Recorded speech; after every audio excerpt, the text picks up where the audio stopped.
right now because of what the Greys are doing. And you know, there are 5 different subspecies of Greys. May I interject here for a moment? I've heard the phrase long-nosed Grey describing their physical characteristics. Those are not the benevolent reticulans. Okay. The benevolent reticulans look like children. So the non-benevolent ones are the long-nosed Greys? That's correct. That's what I thought. That's correct. Okay. And you know, there's a lot of information that's being. Some people are experiencing real benevolent experiences with them, or they're told that they're experiencing benevolent, when in fact they really haven't. They just maybe haven't been regressed or taken deeply into their subconscious to know what is happening. They're incredible masters of mind manipulation. But anyway, their race is dying. They have been so genetically altered by the Orion group that they cannot reproduce. So they were told by the Orion group to come down in here, to come in here. This is how it's been related to me, to come in here and set the stage to break down the social structures so that when the Orion group and the Draconans come back, there are 2 classes, royalty and workers, which is exactly what they're doing. You can see that agenda happening right in the United States since the beginning of the Reagan administration. This is where the focus has been. Has been on the United States, singly. And there's been a reason for that, which we'll cover in just a little bit, but let me get my thoughts out here. Which is exactly what the Greys have been told to do. And they're doing it. In the meantime, they themselves have their own agenda. They see us, because of our genetic stock, of having the DNA of 22 different races, and the racial memories, of trying to breed, to cross the genetic bridge, so that they as a race can have enough genetic stock to continue to propagate their race, which according to the Andromedans, they're destined for extinction. What they're doing is not going to have any long-term effects to propagate their race.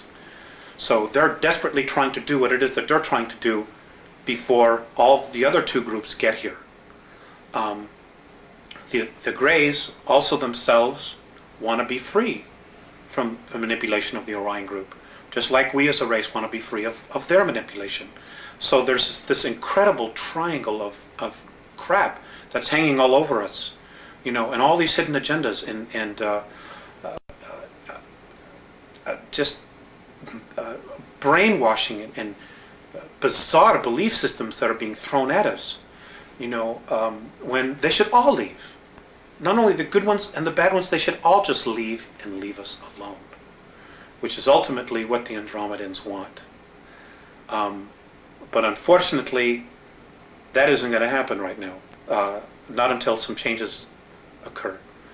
We have to begin to raise our consciousness. Right, we need to. Right. And the first thing we need to do is we need to stop warring with each other.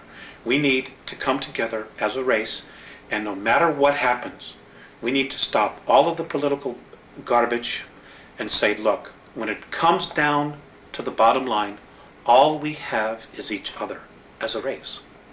Period. And this is our planet, this is our home, and there's enough of us that are polluting the planet that we need to stop. Because if we don't stop polluting the planet, Rick, we're not going to have a place to live. Period. Is there an Earth quarantine that the renegade Zeta Reticulans violated? Yes. And what was that quarantine? The quarantine was they were supposed to, well, it's the same quarantine that evolves, that any other evolving planet has. No intervention with an evolving race. But because of our genetic stock, the Greys did it. Now, but they did it in such a way that they didn't totally violate our free will. You know, they dangled a technological carrot to the government, and the government took the bait. They said, sure, you know, for their own reasons, they took the bait. And there was an exchange of technology, you know, and there was a treaty that was signed. And this is a dilemma that the Andromedan Council has. You know, if the United States military had said, go away, the Greys would have had to have left.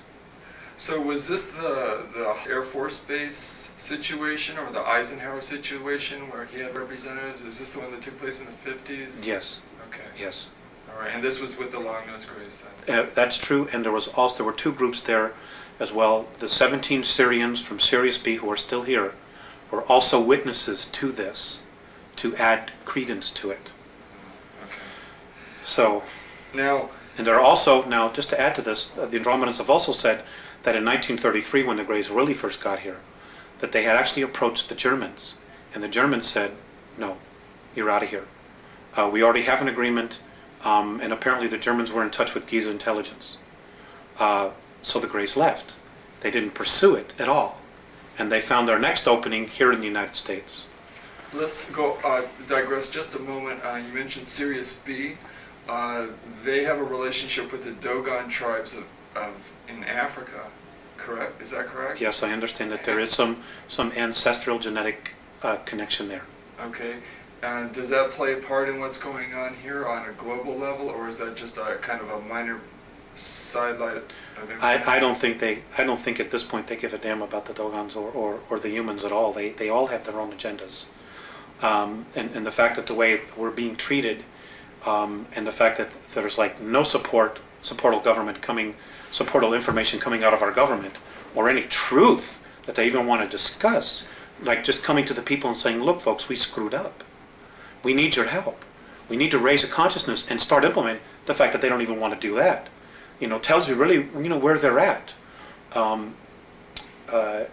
What I do know about the Syrians is that between Sirius A and Sirius B, there is a civil war going on there.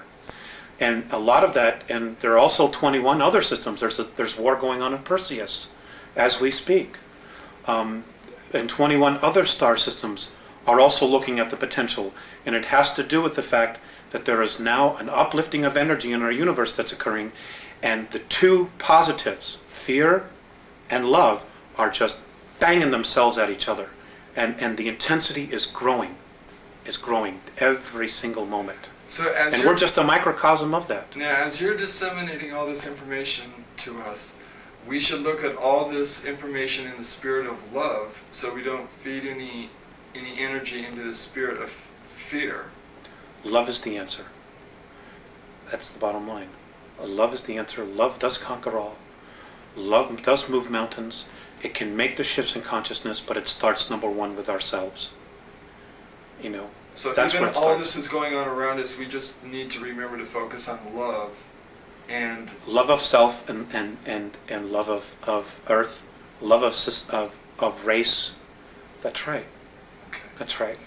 Now, when did the Zeta Reticulans begin to create their genetic atrocities? Where did this take place on Earth, and what have the results been? Well, it's occurring everywhere. Much of it is occurring underground. Some of it's occurring in the oceans. Some of it's occurring on the moon. Some of it's occurring on Phobos, the moon of Mars. It's happening in a lot of different places. Is that an artificial moon? Yes, yes, absolutely. So's our moon. Our moon's artificial, completely artificial. It was brought here from Ursa Minor, apparently between 11 and 12,000 years ago. For the purpose of? Of being a satellite and a base, which they evacuated some time ago, but it's now being operational again. And I covered this in the series of 8. It came from a star system called Chata. That's for a word. That's the word they use, Chata. And it was the 17th planet out of a solar system that had 21 planets, and it was one of 4 moons. And it was brought here. It is older than the Earth. There are ruins all over it. There are bases underneath it. It's everything that we're told it isn't. So that's a whole unique story unto itself. Okay, now what are the results of these atrocities, these genetic atrocities, been, and are we going to begin to see more of them appearing? Well, the Greys are trying to create a sub-race that is a blend between human culture, the human race, and their race. A kind of a hybrid zip. Exactly. They're not being very, very successful. And one of the things that they're trying to do is they're really looking for the soul. They don't understand the soul. They don't understand our extremes of emotions as well, because they're very, very different from us. Their experiments haven't been all that successful. There are a lot of emotional problems with that, with what they're doing. Because what really makes a human being is our essence, is the spirit that animates the physical form. Well, there's also another factor, and that is that they actually feed off the energy. They're vampires. The Zeta Reticuli